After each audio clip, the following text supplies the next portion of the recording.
Bismillahirrahmanirrahim. Assalamualaikum warahmatullahi wabarakatuh.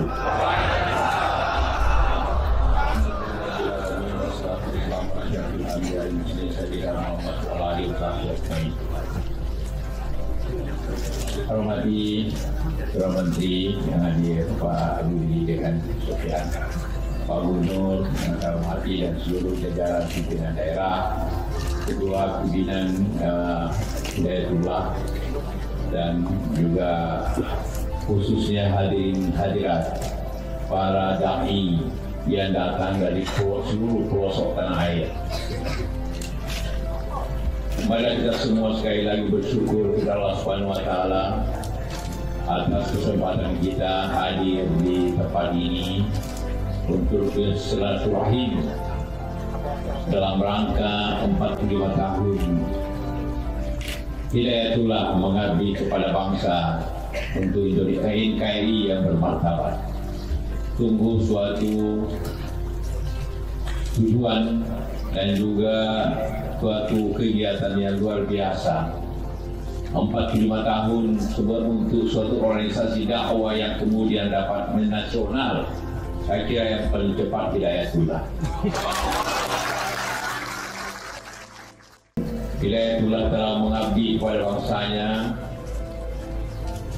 cukup singkat untuk memenuhi kegiatan-kegiatan nasional di seluruh bangsa ini.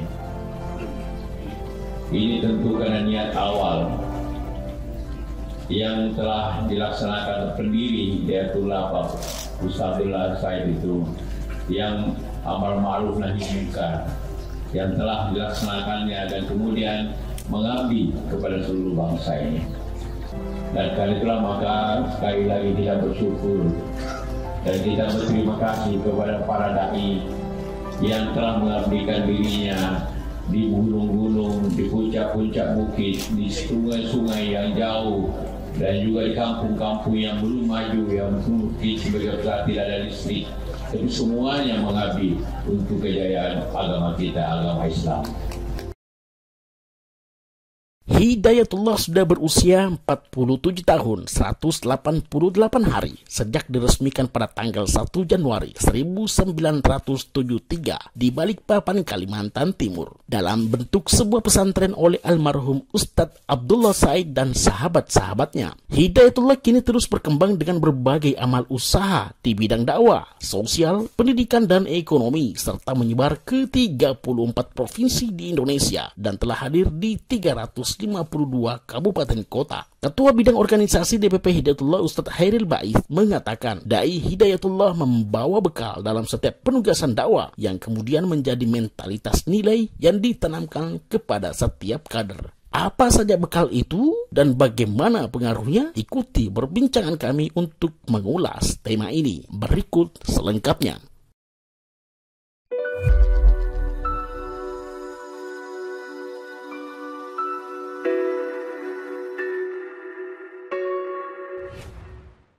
Assalamualaikum warahmatullahi wabarakatuh. Waalaikumsalam warahmatullahi wabarakatuh. Alhamdulillah wassalillah. Wassalatu wassalamu ala Rasulullah wa ala alihi wa sahbihi wa mawalah. Amma ba'du. Jumpa lagi pemirsa di program Bincang, dan hari ini kita akan membahas organisasi Hidayatullah. Ini menarik karena beberapa tahun yang lalu mantan Wakil Presiden Pak Yusuf Kala pernah mengatakan bahwa Hidayatullah adalah organisasi dengan pertumbuhan jumlah kader tercepat di Indonesia. Ini menarik ya. Karena itu saya kira sangat tepat kalau hari ini kita menghadirkan di studio kita Bapak Khairul Baiz. Assalamualaikum Ustaz. Waalaikumsalam warahmatullahi wabarakatuh. Sehat. Alhamdulillah sehat walafiat. Beliau ini adalah Ketua Bidang Organisasi Dewan Pengurus Pusat Hidayatullah. Baik, langsung saja kita akan bincang-bincang dengan beliau.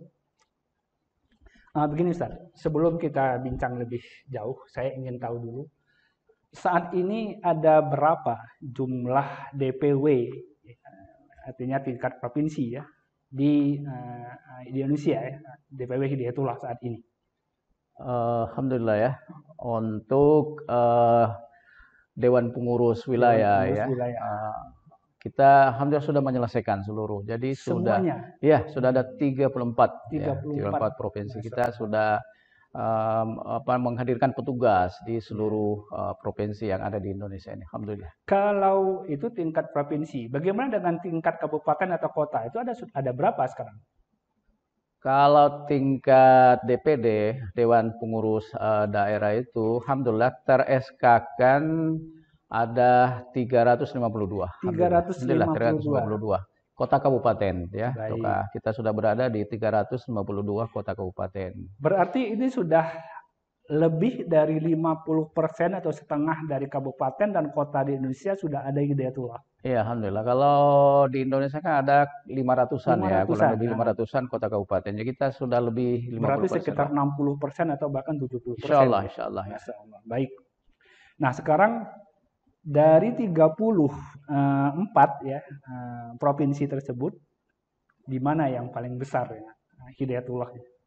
Nah, kalau mempertanyakan di mana yang besar ya, alhamdulillah di Jawa ya Surabaya ya, alhamdulillah memang Surabaya ini cukup tua lah dan sudah menyelesaikan semua ya kota kabupaten. Ya sudah kita tempatkan semua di seluruh kota kabupaten petugas-petugas. Berarti kita semua kabupaten dan kota di Surabaya di Jawa Timur ya, di Jawa Timur sudah ada. Maksudnya Jawa Timur tadi ya, Jawa Timur ya.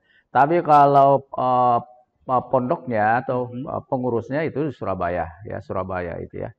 Jadi Jawa Timurnya kita sudah ada semua di seluruh kota kabupaten ya. Kita syukuri petugas sudah kita tempatkan semua. Itu selain itu kan di Tanah Jawa ya. Selain di Tanah Jawa ada lagi yang ada di Kalimantan Timur ya, memang di situ induk ya di situ diawali ya, di situ pusat induknya itu di Balikpapan ya. Balikpapan sebenarnya juga Samarinda ya, di Kalimantan itu ya. Sulawesi ada Makassar ya, Makassar. Kalau di Sumatera ada Medan gitu ya, Medan. Juga ada Batam ya, Batam ya. Cukup besar juga ya, dan bagus perkembangannya ya. Supaya dapat gambaran, kalau misalnya di Sulawesi ya, itu kira-kira ada berapa di DPD di sana, di Hidayatullah di Sulawesi Selatan? Sulawesi sudah menyelesaikan juga semua ya. Semuanya? Sulawesi Selatan juga menyelesaikan semua. Jadi meskipun belum lengkap pengurusnya, yang kita masukkan di sini ada petugas. Kita sedang meningkatkan petugas di seluruh kota kabupaten. Ya, seluruh kota kabupaten. Kalau di Sumatera Utara, Medan, kira-kira berapa persen itu jumlah? Di Sumatera Utara ini sudah lebih dari 50% juga petugas kita itu ya. Nah, hanya yang susah memang ini Papua dan Papua Barat. Ada daerah tertentu yang memang tidak ada umat Islamnya. Tentu kita belum mengirim petugas di sana. Tapi ada kampus kita di sana ya? Di Papuanya ada. Kita sudah sudah besar juga di sana. Beberapa kota kabupaten kita sudah tempati, baik di Papua Barat maupun di Induk ya, Papua Induk ya, Papua Induk. Baik.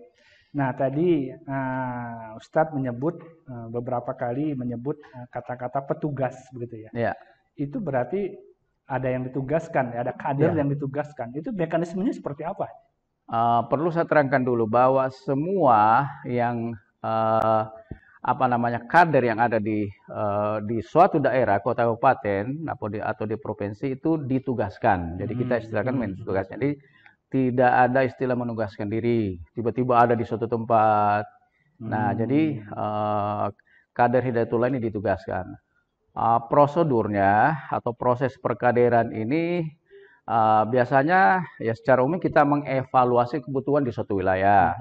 Begitu juga wilayah itu mengevaluasi potensi yang ada di daerah mereka. Nah, setelah itu mereka mengusulkan petugas. Nah, nanti kita akan melihat petugas siapa yang akan ke sana. Nah, perlu dicatat ada satu keunikan atau khas dari Hidayatullah ini, petugas itu nantinya istilah kita sam'an wa ta'atan. Ya, contohnya ya, ada satu kader ya, sudah tugas di suatu tempat atau di suatu wilayah atau di suatu kabupaten, kota kabupaten. Tiba-tiba kita mengevaluasi kebutuhan di suatu daerah atau suatu wilayah, dia layak, tepat.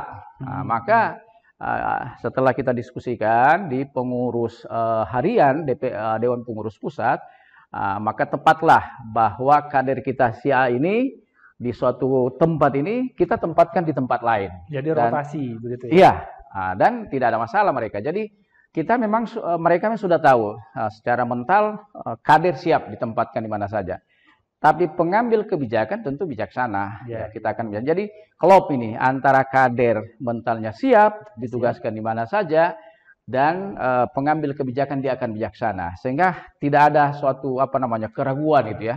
Nggak ada ya, kalau ada sih teknis dan itu manusiawi. Tapi secara umum insya Allah kader kita akan siap. Iya, luar biasa. Ya. Ada contoh nggak bagaimana seorang kader yang tadinya bertugas di wilayah timur, ya misalnya timur, tiba-tiba harus dipindahkan ke wilayah barat yang paling ujung? Ada contoh seperti itu? Jadi saya kira tidak hanya satu kasus seperti itu ya. Banyak kita malah, ada beberapa lah kalau bisa dikatakan banyak. Dia bertugas di Sulawesi, ya Sulawesi Tenggara. Nggak usah saya menyebut namanya. Tiba-tiba kita menganalisa setelah kita ingin melakukan pembukaan di suatu wilayah, kita analisa kebutuhan di sana. Nah, klop ada orangnya di tempat ini di Sumatera ini ya, Sumatera. Terus kita ada orang di Sulawesi Tenggara dengan ya katakanlah sudah mapan di sana itu ya, mapan di sana. Sudah mapan dari sisi ekonomi. Terus apalagi dengan masyarakat di sana. Tapi karena ini kebijakan kita ambil, dia sam'an wa ta'an, tidak ada masalah. Bahkan waktu itu dia sementara sakit, sebenarnya kurang sehat lah itu ya. Dia masih di rumah sakit, sudah ada isu, tapi justru mempercepat dia sembuh untuk pergi menerima petugasan itu. Tempat yang baru, pindah ke tempat yang baru dengan keluarga. Jadi teknisnya kadang juga ada petugasnya duluan, setelah itu nanti kembali mengambil keluarga. Tapi tidak sedikit memang langsung dengan keluarga. Langsung dengan keluarga. Nah, Masya Allah. Ya. Baik. Nah, tadi kita bicara DPW yang besar yang disebutkan di Jawa Timur, kemudian di Makassar, kemudian di Batam, kemudian di Kalimantan Timur, kemudian di Medan. Nah, bagaimana dengan DPW yang masih dalam tahap membangun dia? Atau DPW yang terakhir kali dibangun itu di mana? Kalau DPW yang terakhir itu di Babel, Bangka Belitung. Bahkan saya sendiri waktu itu mengantar kader kita ya, ada 2 kader yang kita ingin tempatkan, tetapi memang sudah ada petugas yang memang mendahului sana. Jadi sebelumnya kader ini di sekolah ya, nyantri di pesantren kita. Setelah itu ya sekolah katakanlah hilang gitu ya. Tiba-tiba kita mengetahui ada di Bangka Belitung, memberi informasi saya ada selesai kuliah sudah ada di Bangka Belitung. Tepat juga kita butuh petugas sana dan kita melihat dia cocok di sana. Artinya kompetensi, kemampuan yang dimilikinya dengan kebutuhan wilayah sana ada. Nah, kami memfasilitasi bersama dengan kader ini ke sana, terus karena mengarahkan gimana kaidah-kaidah perintisan kita berikan pemahaman. Setelah itu beberapa hari saya tinggalkan. Setelah itu kami tinggalkan di sini, tapi ketika kami sampai di Jakarta tetap komunikasi, memberi arahan. Nah, setelah itu kami secepatnya memang mencari lahan. Ya, ini sangat penting sekali karena Di situ juga bagian proses kekaderan. Kekaderan kita itu adanya lahan tempat dia beraktivitas nanti. Ya, beraktivitas yang kami masih memproses nanti tempat nanti terselenggaranya kepesantrenan di situ, gitu ya. Dan alhamdulillah kalau saya nggak salah tahun 2012 itu kami ke sana. Setelah itu mencari lahan 2013 sudah menemukan lahan, itu ya. 2015 sudah ini mendirikan yayasan. Nah, dan sekarang ini sudah ada 60-an, kalau insya Allah sudah ada 60-an. Dan bangunan sudah berapa kali kami ke sana, sudah beberapa bangunan yang permanen di dalam. Berarti sejak tahun 2012 sampai sekarang sudah ada berapa tadi jumlah bangunan permanen di sana? Masjid permanen. Terus rumah ini untuk tamu-tamu kalau ada datang ada. Sekolah sudah ada. Dan sekarang ini sekarang memproses kemandirian ekonomi di sana, kemandirian ekonomi. Karena potensi yang ada di sana saya lihat air isi ulang itu ada ya. Dan beberapa karena kita menempati untuk sementara 2 hektar dan bisa berkembang. Dan masih hutan, jarak dari jalan umum itu ada 2 km. 2 km. Nah, bisa dibayangkan itu. Tapi fasilitas penerangan sudah ada, listrik sudah masuk. Nah, kita difasilitasi oleh pemerintah. Nah, ini juga kita senantiasa mengingatkan teman-teman itu sejak dari awal bagaimana hubungan dengan pemerintah. Nah, itu tokoh masyarakat itu ya. Sehingga insya Allah dengan komunikasi yang baik ini mempercepat keberadaan kita, fasilitas di sana, keberadaan kita dan juga fasilitas untuk pendidikan kepesantrenan itu. Nah, yang menarik begini, berarti sebelum DPW itu berdiri ada masa perintisan terlebih dahulu. Ada kader yang awal-awal merintis di sebuah daerah. Yang membuat saya penasaran, apa yang dibawa oleh kader ya ketika saat-saat merintis di sebuah daerah, dan bagaimana cara dia menghidupi dirinya sendiri di sana? Saya kira ini penting gitu ya, karena disinilah sebenarnya esensi keberadaan Hidayatullah ini gitu ya. Artinya hal ini tidak bisa terpisahkan dengan kalau ada tadi disebutkan bahwa begitu cepat itu ya, ada percepatan Hidayatullah ini karena ada sesuatu yang memang sudah terpahamkan oleh baik calon kader maupun kader, apalagi kader, bahwa di Hidayatullah itu ya memang kita ada mental pejuang itu, mental pejuang ya. Bagaimana dia menyadari diri bahwa dia adalah kader dan menentukan masa depan organisasi. Dan sangat penting mentalitasnya itu. Mentalitas yang saya maksud ini bahwa apa yang dilakukan dia itu karena Allah. Inna sholati wa nusuki wa mahyaya lillahi rabbil alamin. Jadi itu sudah terhunjam pada dirinya. Sehingga apa yang dimaksud dengan bekal bekal keyakinan itu secara non materialnya itu ya, tapi materialnya tentu ya sebagai manusia tetap kita pikirkan. Teknisnya umpamanya dia tugas di suatu wilayah, ya kemungkinan kita melihat peluang-peluang untuk nanti kesejahteraannya masih sekian lama baru bisa, maka kita bisa fasilitasi dari DPP. Ada kebijakan dari DPP, dari bendahara umpamanya itu ya, sekian bulan.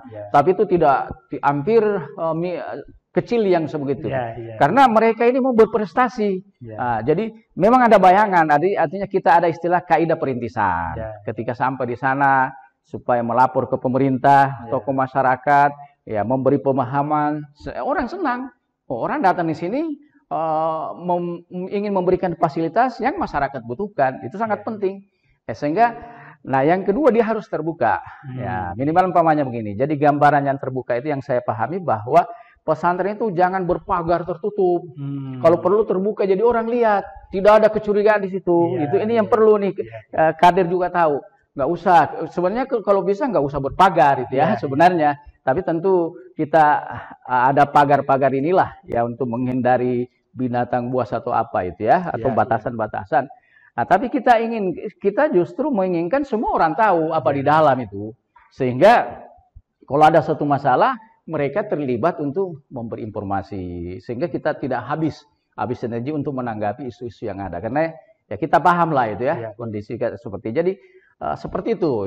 Jadi kita beri pemahaman kader kita ingatkan, sehingga insya Allah ketika dia sampai secepatnya melakukan silaturahim kepada unsur-unsur yang terkait dengan kita, pengambil kebijakan di wilayah itu, pemerintah, tokoh masyarakat, ya, sehingga insya Allah meminimalisir hal-hal yang bisa menyulitkan dia memproses keberadaan lembaga kita. Sehingga kader tadi tidak merasa bekerja saat ditugaskan, tetapi berjuang di tempat yang baru. Itu dia. Jadi dia hanya nanti memikirkan bagaimana kekaderannya ini senantiasa meningkat itu. Adapun teknis-teknis nanti insya Allah lah. Karena mereka ditunggu sebenarnya. Nah ini kan mental seperti ini mereka ditunggu sehingga dia harus sampai di sana, memang itu yang diharapkan oleh masyarakat. Nah itu jadi mental sudah ada, memang keberadaan secara fisiknya. Contohnya umpamanya dia tidak harus ragu ketika menemukan ustadz yang lebih layak nanti dia ngajar, dia ajak dia. Kalau perlu nanti menugaskan dia ketika sudah ada santri ya, ajar, ngaji atau apa gitu ya, sehingga kita akan mengambil pekerjaan lain. Jadi kita tidak akan ini melibatkan orang. Tentu ada tanda kutipnya melibatkan orang ya, tentu yang tetap seide dengan kita, tidak melanggar aturan-aturan pemerintah yang ada di sana. Nah itu karena kita juga takut ada penyusupan itu ya. Seperti itu ya. Baik, ini kalau cerita tentang perkembangan di dalam negeri. Bagaimana dengan di luar negeri? Alhamdulillah kita memang punya di bidang saya ada departemen luar negeri. Kita telah menempatkan kader, sebenarnya penempatannya ini kuliah juga sambil sekolah, ada yang di S1, ada S2 itu ya.